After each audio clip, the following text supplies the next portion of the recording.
पटना के सरायगंज मोहल्ले की गलियां दिन में साधारण लगती थीं, लेकिन शाम होते ही उनका रंग बदल जाता था। कहीं सब्जी की दुकानें, कहीं चाय की केतली की सीटी, कहीं बच्चों का शोर, कहीं बुजुर्गों की हंसी। लेकिन इन सब के बीच एक गली थी जहां हर शाम एक ही चीज लोगों को खींच लाती थी, देसी मटन की खुशबू। गली के कोने पर एक पुराना सा ठेला था। ठेले के पीछे खड़ा होता था एक पतला दुबला आदमी। नाम था उसका लल्लन मियाँ। चेहरे पर थकान, आंखों में उम्मीद और हाथों में स्वाद। सुबह का समय था। लल्लन अपने छोटे से कमरे में बैठा था। सामने पुराने बोरसी पर चाय उबल रही थी। कमरा छोटा था, दीवारें टूटी फूटी, लेकिन एक कोने में साफ सुथरी रखी मसालों की डिबियां उसकी दुनिया थीं। बेटा, आज भी बाजार जा रहे हो? हाँ माई, और क्या करेंगे? ठेला नहीं लगाऊंगा तो चूल्हा कैसे चलेगा? तेरे अब्बा होते तो तुझे इस हाल में नहीं देखते। वही तो तुझे देसी मटन बनाना सिखाए थे। हाँ माई, वही तो याद करके ठेला लगाता हूँ। उनका हाथ नहीं, उनका स्वाद अभी भी साथ है। चाय खत्म करके लल्लन झोला उठाता है, वो माँ के पैर छूता है। दुआ करो माई, आज अच्छा दिन निकले। ऊपर वाला तुझे कामयाब करे बेटा। किसी का हक मत मारना, किसी के साथ बुरा मत करना। लल्लन सरायगंज के मुख्य बाजार की तरफ चलता है। बाजार में शोर है, सब्जी वाले, फल वाले और बीच में कसाई की दुकान। वहीं पर बैठा होता है राम बाबू। बड़े बड़े हाथ, मोटी मूछें और सामने टंगा ताजा मटन। आ गया लल्लन, आज क्या इरादा है? राम बाबू, आज भी आधा किलो देसी मटन दे दीजिए, पैसे शाम को दे दूंगा। हर बार यही बोलता है, उधार उधार उधार। दुकान कोई तुम्हारी भी चल रही है क्या? एक दिन मेरी भी दुकान चल जाएगी, तब पूरा हिसाब बराबर कर देंगे। राम बाबू थोड़ा रूखा दिखता था, पर भीतर से इतना कड़वा नहीं था। वो एक तरफ से अच्छे टुकड़े निकाल कर देता है। ठीक है, ले जा। लेकिन सुन, अगर आज भी पैसे पूरे नहीं लाया तो कल से मटन नहीं मिलेगा। फिर कोई और तरीका देखना पड़ेगा। ठीक है राम बाबू, आज लोग खुश होकर खाएंगे, पैसे भी आएंगे। मटन लेकर लल्लन अपनी गली की तरफ लौटता है। रास्ते में दूसरे ठेले वाले भी उसे देखते हैं। चाट वाला शंकर, चाय वाला मुन्ना और समोसा वाली काकी। अरे लल्लन, तू रोज मटन ही बेचेगा? कोई दूसरा काम क्यों नहीं करता? मटन में खर्चा ज्यादा, बचत कम। शंकर भैया, देसी मटन ही मेरा सहारा है, यही तो आता है मुझे। आता है कि नहीं पता नहीं, पर अब लोग तेरे ठेले पर ज्यादा दिखने लगे हैं, ये तो साफ है। संभाल के रहियो, जलने वाले बहुत हैं। लल्लन हंसकर चला जाता है। उसे पता नहीं ये बात आगे चलकर सच भी साबित होगी। शाम हो चुकी है। लल्लन ठेला लगाता है कि हवा भी भूखी लगने लगे। गली में रहने वाली चंपी आंटी खिड़की से झांकती हैं, फिर नीचे उतरकर सीधे ठेले के पास आती हैं। अरे लल्लन बेटा, आज तो खुशबू दूर से ही नाक पकड़ के ले आई। जल्दी एक प्लेट देसी मटन बना दे। आंटी थोड़ा सब्र करो, मटन अभी दम पर जा रहा है। 5 मिनट बाद जो प्लेट मिलेगी वो दिल खुश कर देगी। तू हमेशा यही बोलता है, लेकिन मानना पड़ेगा, तेरे मटन में कुछ बात है। इधर 2-3 छोटे बच्चे भी आ जाते हैं। भैया, एक छोटा सा टुकड़ा दे दो ना, बस चखने के लिए। हाँ भैया, हम पैसे नहीं ले पाए, पर बाद में दे देंगे। अरे ओ छोटू सना, तुम लोग तो मेरे मेहमान हो। लो, सबको एक एक टुकड़ा, बस ध्यान से खाना, गरम है। बच्चे टुकड़ा मुंह में डालते ही आंखें बंद कर लेते हैं। थोड़ी देर बाद 4 कॉलेज के लड़के आते हैं। भैया, 4 प्लेट देसी मटन। आज प्रैक्टिकल पास हो गए हैं, सेलिब्रेशन है। मेरे लिए एक्स्ट्रा रस डाल देना भैया। थोड़ा कम पैसे में कर दो ना, हम स्टूडेंट हैं। अरे स्टूडेंट हो तो दिमाग लगाओ, पेट नहीं बचाओ। मैं दाम कम नहीं करूंगा, पर एक एक टुकड़ा एक्स्ट्रा दे दूंगा, चलेगा? बस यही दिल जीत लिया भैया। भीड़ धीरे धीरे बढ़ती रहती है। तभी गली के दूसरे कोने से एक आदमी आता है। वो किसी आम ग्राहक जैसा दिखता है, पर उसके चलने में एक अलग तरह की आत्मविश्वास था। एक प्लेट देसी मटन देना। जी, अभी देता हूं। पर वो वाला हिस्सा देना जो तुम अपने लिए बनाते हो। हैरान होकर आदमी की तरफ देखता है। आपको कैसे पता कि मैं अपने लिए अलग बनाता हूं? जो सच्चा खाना बनाता है वो अपने लिए थोड़ा अलग बनाता है। थोड़ा ज्यादा प्यार, थोड़ा ज्यादा मेहनत। तुम्हारे स्वाद में वो बात है, लल्लन कुछ नहीं बोलता, बस मन ही मन ये सोचता है कि ये आदमी कौन है। वो मसालों में थोड़ा और दम लगाकर मटन की प्लेट तैयार करता है और चुपचाप उसके सामने रख देता है। लीजिए खाइए साहब, ये वही प्लेट है जो मैं अपने लिए बनाता हूँ। आदमी पहला निवाला मुंह में रखता है। ये सिर्फ मटन नहीं है, ये कहानी है। लल्लन समझ नहीं पाता कि वो क्या कह रहा है। आदमी एक भी और शब्द नहीं बोलता, पैसे देता है, लेकिन पैसे के साथ मेज के कोने पर एक छोटी सी कागज की पुड़िया रख देता है और जाने लगता है। साहब, ये क्या है? जब सही समय लगे तब खोलना। ये कहकर वो चला जाता है। लल्लन पुड़िया उठाकर अपने डब्बे में रख देता है। रात भर सोचता रहता है पर खोलने की हिम्मत नहीं करता। दिन गुजरते हैं। धीरे धीरे लल्लन के ठेले पर भीड़ बढ़ने लगती है। पहले जो लोग बस सूंघकर निकल जाते थे, अब रुक कर खाते हैं। चंपी आंटी हर दूसरे दिन 2 प्लेट लेने लगी हैं। कॉलेज के लड़के अपने दोस्तों को भी साथ लाने लगे हैं। लेकिन जहां भीड़ होती है वहां जलन भी होती है। ठेले से थोड़ी दूरी पर बैठा चाट वाला शंकर, ये लल्लन का मटन अब हमारे धंधे पर भारी पड़ रहा है। पहले जो मेरे चाट खाने आते थे, अब मटन खाने चले जाते हैं। एक रात वो चाय वाले मुन्ना से कहता है, मुन्ना समझ ले, एक दिन ये मटन वाला हमारी रोजी पर लात मार देगा, कुछ करना पड़ेगा। क्या करेगा, उसका स्वाद अच्छा है, लोग खुद आते हैं। स्वाद अच्छा हो तो भी दुनिया में टांग खींचने वाले बहुत हैं, देखता जा। इधर एक शाम वही रहस्यमय आदमी फिर आते हैं। इस बार ठेले के सामने भीड़ ज्यादा है, पर वो आराम से लाइन में नहीं लगते, एक तरफ खड़े होकर देखते रहते हैं। जब भीड़ थोड़ी कम होती है, वो आगे बढ़ते हैं। कैसा चल रहा है लल्लन मियाँ? आप सब आपकी दुआ से। लोग अब ज्यादा आ रहे हैं, पर मैं अभी भी समझ नहीं पाया आप हैं कौन? समय आने पर बता दूंगा। अभी बस इतना समझो कि तुम्हारा मटन सही दिशा में जा रहा है। उस दिन भी वो आदमी प्लेट खाता है, मुस्कुराता है और चला जाता है। लल्लन के मन में सवाल और बढ़ते जाते हैं। एक दिन शहर से एक नई लड़की गली में आती है। ये लल्लन का देसी मटन कहाँ मिलता है? सोशल मीडिया पर बहुत नाम सुना है। उधर भैया का ठेला है, चलिए हम दिखाते हैं। वो ठेले के पास आकर खड़ी होती है। नमस्ते, आप लल्लन मियाँ हैं? हाँ, मैं ही हूँ। आप?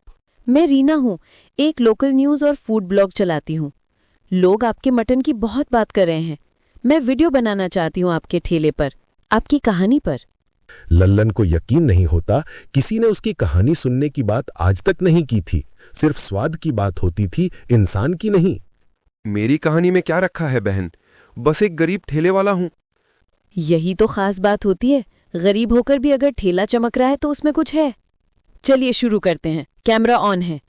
रीना वीडियो बनाती है, लल्लन से सवाल पूछती है। कुछ दिन बाद रीना का वीडियो इंटरनेट पर वायरल हो जाता है। शहर भर में, यहाँ तक कि दूसरे इलाकों में भी लोग लल्लन का देसी मटन का नाम सुनने लगते हैं। भीड़ अब पहले से दोगुनी हो गई है। जहां पहले 10 लोग आते थे, अब 20 आने लगे हैं। पर जितनी भीड़ बढ़ती है, उतना ही जलन भी। एक रात शंकर, चाट वाला, अपने 2-3 साथियों के साथ बैठकर योजना बना रहा था। अब बहुत हो गया। उसके ठेले की भीड़ देखकर खून जलता है। कल रात उसके मसाले में कुछ गड़बड़ कर देते हैं। कोई पेट खराब हो गया तो उसका नाम खराब होगा। ये ठीक नहीं है शंकर, खाने में छेड़छाड़ पाप होता है। पाप हो या पुण्य, धंधा बचना चाहिए। अगली रात जब लल्लन ठेला समेटकर घर चला जाता है, शंकर चुपके से उसके मसालों वाली डिब्बियों के पास जाता है। एक डिब्बी में कुछ अजीब सा पाउडर डाल देता है। अगले दिन सुबह ठेला लगाने से पहले लल्लन माँ के कमरे में जाता है। माई, आज लगता है बहुत भीड़ होगी, वीडियो का असर दिख रहा है। बस बेटा, ये भीड़ तेरी नेक नियत के साथ बनी रहे। ठेला लग जाता है। भीड़ आज वाकई बहुत है। थोड़ी देर बाद रहस्यमय आदमी फिर आता है। वो हमेशा की तरह शांत चेहरे से ठेले के पास आकर खड़ा हो जाता है। आज तो बहुत भीड़ है। हाँ साहब, वीडियो का असर है। मैंने तो सोचा भी नहीं था कि लोग इतना प्यार देंगे। आज एक बात बताऊं, पहले वो पुड़िया खोल लीजिए जो मैंने दी थी। लल्लन चौंक जाता है। वो अपने बक्से से वो छोटी पुड़िया निकालता है। चिट पर लिखा होता है, ये मेरी बनाई हुई एक खास नमक मसाला मिक्स है। बहुत हल्का है पर स्वाद बढ़ा देगा, ज्यादा मत डालना। रहस्यमय आदमी मुस्कुराता है। मैंने पहले दिन ही समझ लिया था कि तुम्हारे मटन में कुछ कमी नहीं, बस थोड़ा और निखार चाहिए। लेकिन ध्यान रखना, कभी किसी को अपने मसाले के पास आने मत देना। इधर जैसे ही लल्लन मसाला निकालता है, उसे अचानक कुछ गड़बड़ी दिखती है। उसके दूसरे डिब्बे की खुशबू बदली हुई है। ये क्या? इस डिब्बे से अजीब सी गंध क्यों आ रही है? रहस्यमय आदमी डिब्बे को सूंघता है और तुरंत समझ जाता है। किसी ने इसमें कुछ मिलाया है। अगर ये मसाला मटन में जाता तो लोगों का पेट खराब हो सकता था। लल्लन घबरा जाता है। उसके दिमाग में शंकर का ताना घूमने लगता है। मतलब कोई मुझे बदनाम करना चाहता था? हाँ, और अगर आज तुमने ध्यान नहीं दिया होता तो पुलिस, मीडिया सब तुम्हारे खिलाफ हो जाते। उसी वक्त एक पुलिस की जीप गली में आती है। इंस्पेक्टर साहब उतरते हैं। कौन है यहाँ मटन वाला? शिकायत आई है कि यहाँ गंदा खाना बेचा जा रहा है। साहब, आप गलत सुनाए हैं। मेरा खाना बिल्कुल साफ है। हमें चेक करना होगा। अगर कुछ गड़बड़ मिली, ठेला जब्त हो जाएगा। इंस्पेक्टर साहब, मैं मुंबई का एक शेफ हूँ। आप चाहें तो मैं भी खाना चेक कर सकता हूँ, और ये डिब्बे भी। तुम कौन होते हो बीच में बोलने वाले? मेरा नाम कबीर है, मुंबई के जायका एम्पायर होटल चेन से 2 बार नेशनल लेवल पर अवार्ड भी मिल चुका है। आप चाहे तो गूगल कर सकते हैं। वो मोबाइल में नाम सर्च करता है। उसे सच दिखता है। ठीक है, अगर तुम शेफ हो तो तुम भी चेक कर लो। ये जो एक डिब्बा है, इसमें छेड़छाड़ हुई है, लेकिन ये मटन में डाला नहीं गया। खाना साफ है। अगर आप गली वालों से पूछेंगे तो आपको पता चलेगा कि लोग इस मटन को कितना पसंद करते हैं। चंपी आंटी तुरंत आगे आती है। इंस्पेक्टर साहब, ये ललन हमारा बेटा जैसा है। सालों से खा रहे हैं इसका मटन। एक बार भी किसी को परेशानी नहीं हुई। झूठी शिकायत होगी। कॉलेज के लड़के भी आगे आ जाते हैं। हाँ साहब, अगर आप खाना चखना चाहें तो हम अभी पैसा देकर आपके लिए भी प्लेट मंगवा देते हैं। नहीं भाई, नमूना चखने के लिए मुझे इतने लोगों की जरूरत नहीं, लेकिन लगता है यहाँ सच में लोग इस ठेले को मानते हैं। इंस्पेक्टर जाते जाते कहता है, सावधान रहना, दुश्मन अक्सर पास ही होते हैं। कबीर और लल्लन एक दूसरे की तरफ देखते हैं। दोनों को अंदाजा हो गया था कि ये सब किसी की चाल थी। रात को ठेला समेटकर घर जाने के बाद लल्लन कबीर के साथ गली के कोने पर बैठता है। अब तो आप बता दीजिए, आप हैं कौन? हर बार आ जाते हैं, मदद भी कर देते हैं। मैं वही हूँ जो तुम्हारे स्वाद में अपना भविष्य देखता हूँ। मेरा नाम कबीर है, जैसा आपने सुना। मैं बड़े बड़े होटल चलाता हूँ, मुंबई, दिल्ली, दुबई, पर असली स्वाद मुझे यहाँ मिला है, तुम्हारे ठेले पर। मैं तो बस एक गरीब इंसान हूँ साहब। गरीब इंसान नहीं, अमीर स्वाद वाला इंसान हो तुम। कुछ दिन बाद कबीर ठेले पर एक मोटी फाइल लेकर आता है। उस दिन भी भीड़ रहती है, पर वो एक तरफ बैठकर इंतजार करता है जब तक कि भीड़ थोड़ी कम न हो जाए।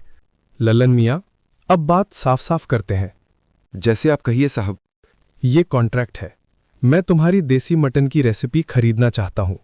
इसके बदले तुम्हें 20 लाख रुपए मिलेंगे और मुंबई में मेरे होटल में हेड शेफ की नौकरी भी। क्या सोच रहे हो? साहब, मैं आपकी इज्जत करता हूँ, आपके ऑफर की भी इज्जत करता हूँ, पर मैं ये रेसिपी नहीं बेच सकता। क्यों? ये रेसिपी सिर्फ मसालों की नहीं है। इसमें मेरी माँ की दुआ है, मेरे अब्बा का पसीना है, इस गली के बच्चों की हंसी है, चंपी आंटी की तारीफ है, उन स्टूडेंट्स की खुशी है जो पास होने के बाद यहाँ सेलिब्रेट करते हैं। अगर मैंने ये रेसिपी बेच दी तो ये सब कैसे बेचूंगा? आसपास सन्नाटा छा जाता है। कबीर कुछ देर तक चुप रहता है, फिर हल्का सा हंसता है। मैं उम्मीद कर रहा था कि तुम यही कहोगे। जी? अगर तुम रेसिपी पैसों के लिए बेच देते तो मुझे यकीन हो जाता कि ये रेसिपी सिर्फ स्वाद की है, भावना की नहीं। लेकिन तुमने बता दिया, ये मटन तुम्हारे लिए सिर्फ व्यापार नहीं, जिंदगी है। कबीर फाइल बंद करता है, फिर दूसरी पतली फाइल निकालता है। ठीक है, अब दूसरा प्लान सुनो। ये नया कॉन्ट्रैक्ट है।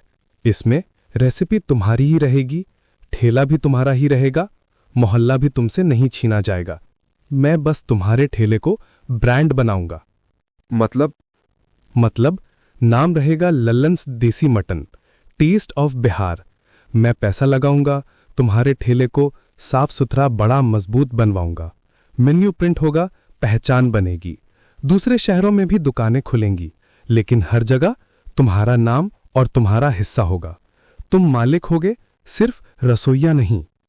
पर साहब, मैं तो पढ़ा लिखा भी नहीं ज्यादा, कॉन्ट्रैक्ट कैसे समझूंगा? तुम्हारे लिए मैं सब कुछ साफ साफ हिंदी में लिखवाऊंगा, और अगर चाहो तो वो रीना पत्रकार जिसने तुम्हारे बारे में वीडियो बनाया था वो भी देख लेगी।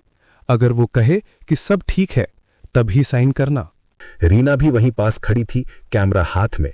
कबीर की बात सुनकर आगे बढ़ती है। मैं देख लूंगी ललन, अगर एक भी लाइन गलत लगी तो सबसे पहले मैं ही रोड पर शोर मचा दूंगी। सभी हंस पड़ते हैं, माहौल हल्का हो जाता है, पर दिलों में गहरी बात बैठ जाती है। कुछ हफ्तों बाद सरायगंज की वही गली, वही जगह, बस अब ठेला थोड़ा बड़ा, थोड़ा साफ, ऊपर एक नई चमकती नेम प्लेट। नेम प्लेट पर लिखा होता है लल्लन्स देसी मटन, द स्वाद ऑफ बिहार। माँ एक कुर्सी पर बैठी हैं, चेहरे पर गर्व है। चंपी आंटी आज 2 प्लेट की जगह 4 प्लेट ले रही हैं। कॉलेज के लड़के अपने नए जूनियर्स को लेकर आए हैं। बच्चे अब भी वही हैं, पर अब उनके लिए अलग से फ्री टेस्टर लिखा एक छोटा सा कटोरा रखा रहता है। शंकर चाट वाला दूर से ये सब देखता है। एक दिन हिम्मत करके वो लल्लन के पास आता है। लल्लन, जो पहले मैंने किया वो गलत था। मैंने तेरे मसालों में छेड़छाड़ करवाई, लेकिन तूने मुझे पकड़ा नहीं, पुलिस को भी नहीं पकड़ा दिया। क्यों? क्योंकि अगर मैं भी वही करता जो तूने किया तो मेरे देसी मटन की इज्जत गिर जाती। तू गलत था, पर मैं अपने हाथ साफ रखना चाहता था। तू बड़ा आदमी है रे। अगर कभी चाहिए हो तो मैं तेरे यहां चाट का काउंटर चला लूंगा, तेरा छोटा पार्टनर बन जाऊंगा। चल, कल से ठेले के बगल में तेरा चाट काउंटर लगेगा। लोग मटन भी खाएंगे, चाट भी खाएंगे, दोनों का घर चलेगा। कबीर दूर से ये सब देखकर मुस्कुराता है। उसके लिए ये सिर्फ एक बिजनेस नहीं था, ये एक सबूत था कि असली स्वाद वहीं से आता है जहां दिल साफ हो, हाथ मेहनती हो और दिमाग ईमानदार।